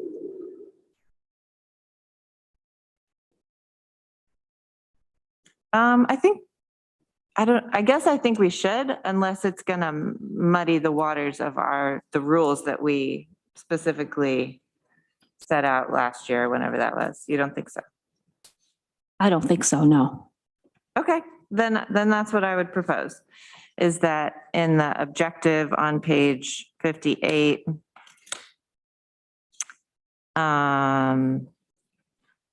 job-related travel and training expenses of county employees, county legislators, and for members of boards appointed by the county legislature. Okay. And I guess that's friendly. I don't even remember. You did. I moved it, you seconded it? I'll consider that friendly, yeah. Friendly Okay. to me. Is it friendly to you, Mike? Did I move? I don't think I moved it. No, but I mean, if anybody objects to it, No, I'm not objecting. Okay, Because I think it's what we've always done. okay. Then any other questions or comments on this policy? Lisa? Wondering about the wording of that and if we wanted to broaden it to say elected officials, Oh, because we do have other elected officials. other elected officials. Yeah, that makes sense. Even better. Works for me. Elected officials, okay. Great, thank you. All right, let's go ahead and vote. All in favor? That's unanimous. Thank you.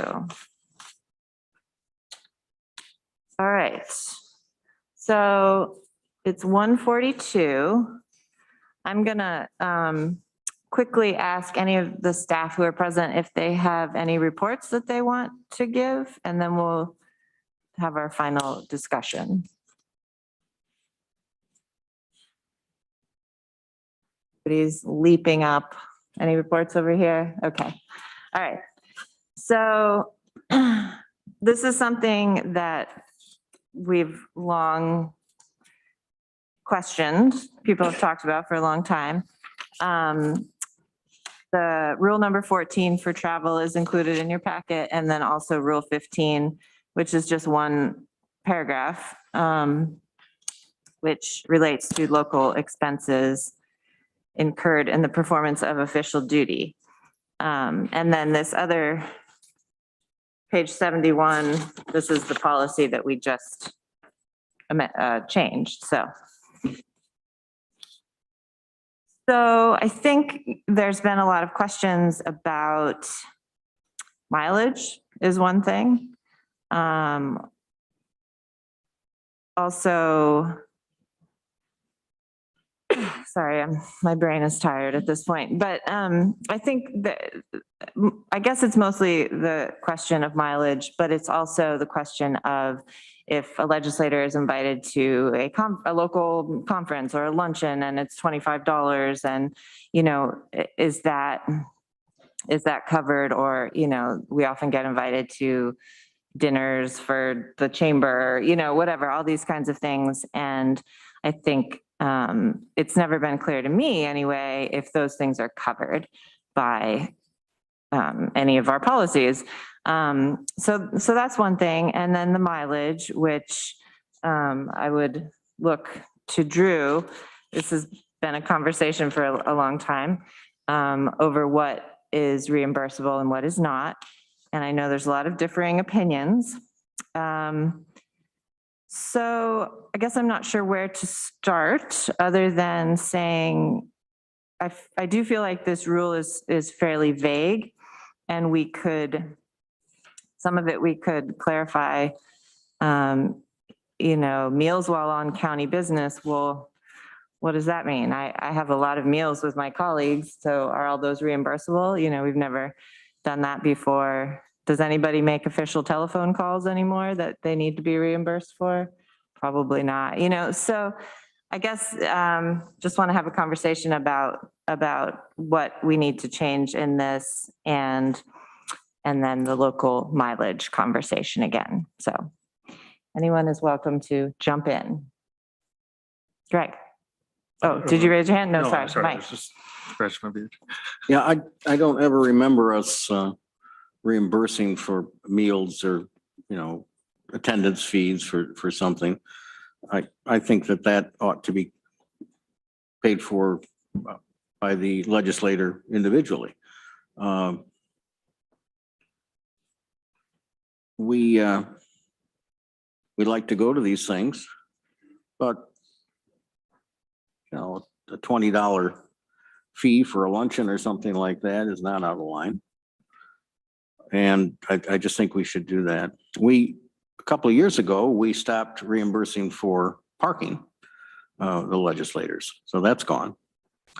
And that was where the change that has made that acceptable to, as far as I'm concerned, is the fact that we don't get shut out of the parking lot anymore like we used to be. We used to have to park on the streets, and we'd have long meetings and then try to get out and put some money in the parking meter so they get in a $25 ticket would happen. Which are not reimbursable now. Which are not reimbursable, you're right. Thanks, Drew.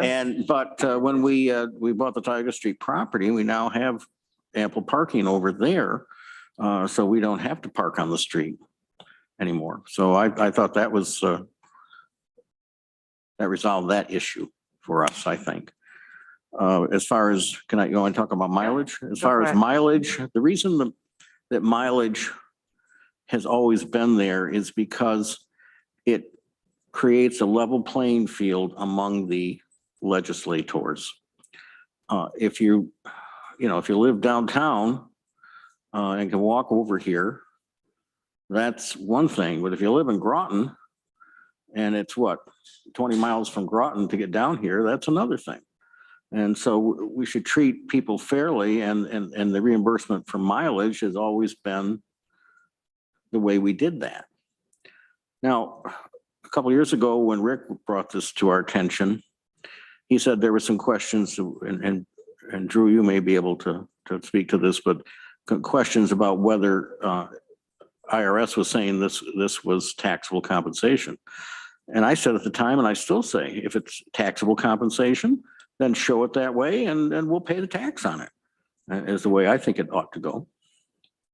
So I'll just leave it at that. Great, thank you.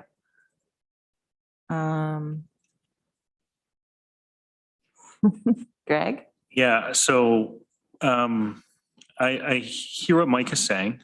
I also think that I would rather see a small portion of funds set aside for each legislator to make their own decision if a chamber event or some sort of public function that had a attendance cost that should be maybe to their discretion. I don't know some of the nuances of what can and cannot be covered, which I would defer to our professional staff to help navigate that process.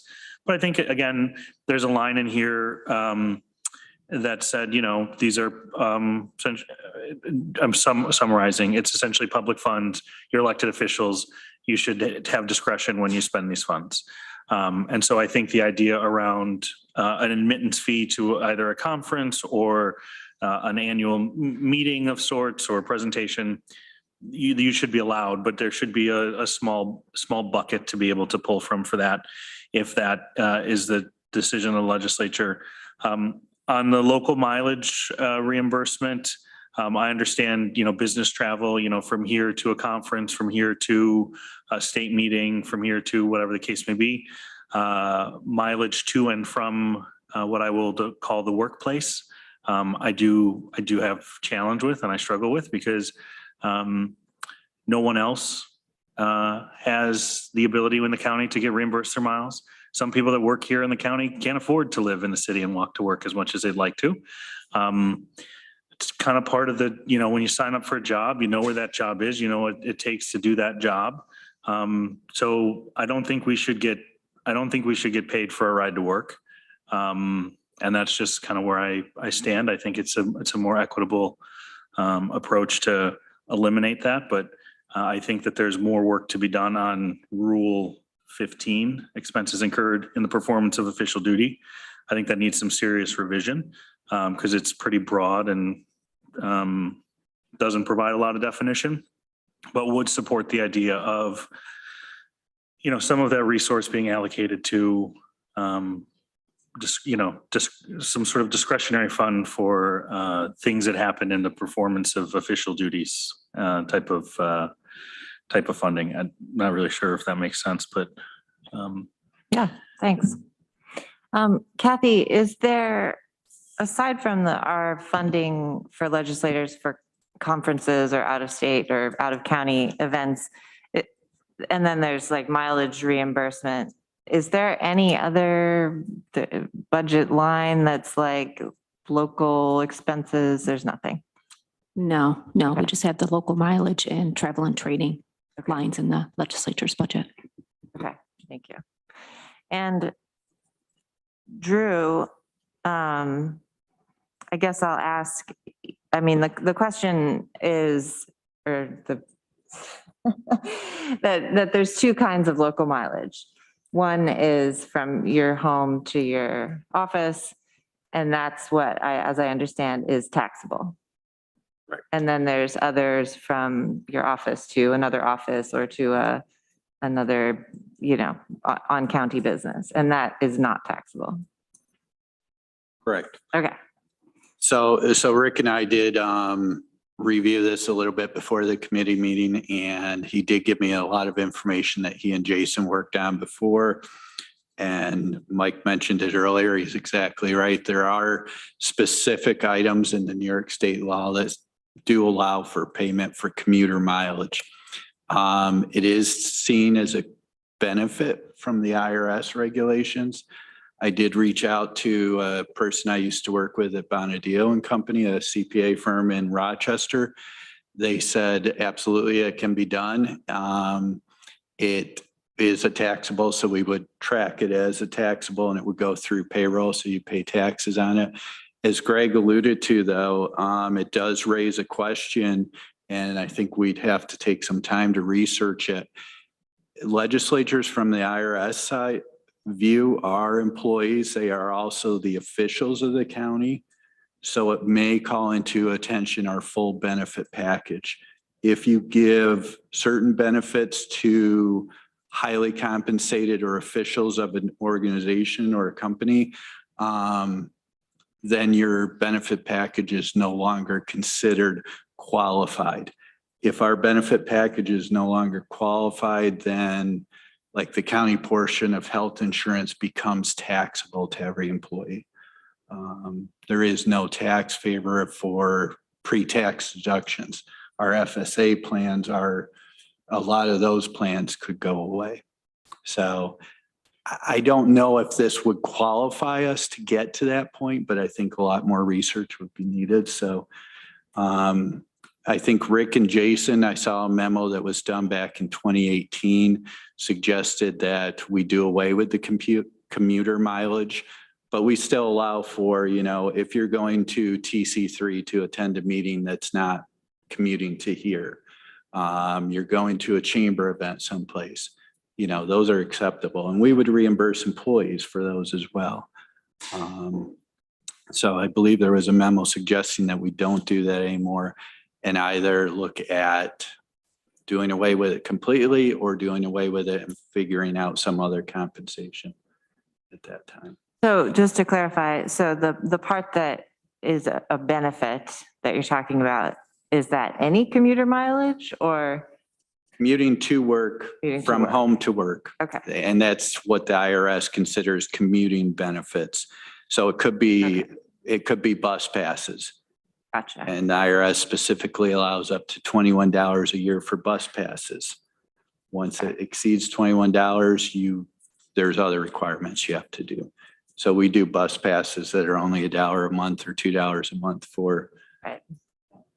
Actually, they're all $1 a month now for employees. Okay.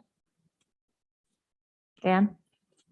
Just going to say that I wish we would leave it as it is, that there's a lot of problems created by doing this. There are other equity issues and we can, debate it as if this continues, but we've never been dinged in an audit by this. I prefer that we just keep it as it is. Yeah. Other thoughts? Anne? Thanks for letting me chime in. If we were to seriously consider doing away with this, which maybe we are now, I would hope that we do something such as changing our wage to a living wage. If we, minimum living wage, possibly above living wage. Right now, at an average of 30 hours a week, it's 13 something, an hour. And if we were to change that to just a living wage, it would be about $26,000 an hour for legislators, which, would help out quite a lot especially for those of us, living outside of the city, driving in once or twice a day for meetings. So I just wanted to suggest that. Okay, thanks. Yeah, I think there's a lot of differing opinions on what it means to have this job. And are you an employee or are you an official? and both, or are you both? And what does that mean? Some people see this as a privilege to hold this job and that we should do it as service. And some people think that it's more of a job that we should be compensated more for. And everyone has a valid and differing opinion. I guess my hope and intention of bringing this up was that because we're not in compliance, we're not doing it right, and we haven't been for a long time. And we've touched on it a couple of times in my time here, and I think it's a murky thing that I would like to get clarity on. So that said, are there, other than Rule 15 in the rules of the legislature, are there other, Mike referenced state law, are there other documents that we should see or be aware of that relate to this? Like other. Want to look at IRS regs? That'll put you to sleep. I could forward the IRS regs to the committee if you would like. Sure. And Mike, do you know where the state law is? In the county law. New York State county law. That's a section of the New York State statutes. Okay. Well, maybe you could find it. And could you forward that to us? I think I actually have it. You got it, Drew? Thanks. Yep. I did send it to Rick. You said it to Rick back in 2018 or 19, and he forwarded that. So. All right. And we're just about out of time. So maybe. I do want to say something. Oh, go ahead, Travis. It is a privilege to serve, but I just want to say that only the privilege shouldn't be allowed to serve, right? There is equity issues in being able to serve in local government. You have to be able to afford to do that. I think it's great to have folks from different backgrounds. I think it's amazing when you have people from low-income situations that could sit here, because a lot of decisions we make affect those folks. And those folks live that, right? And so, you know, I just want to be very careful in how things are worded. It is definitely a privilege. And in the 9 months that I've been here, it's been a privilege, but it shouldn't be just for people that can afford to do this. It is a job. And there are people in this community that would like to sit in this room, but can't afford to do that. And I think there's an issue with that. Yeah, thanks. And, you know, and Annie brings up a good point too. You know, we set our own wages every 4 years. And for this year and next year, we decided that legislators would not get any pay increase because we made that decision in the midst of the pandemic. Now things are changing again. We can, if it's something we want to talk about again, we can. We will have a couple of small increases in the second half of our term.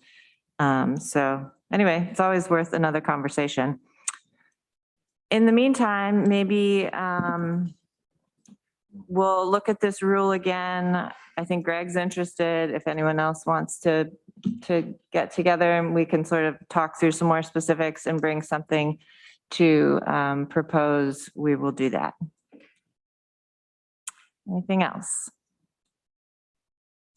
Anything else before the committee today?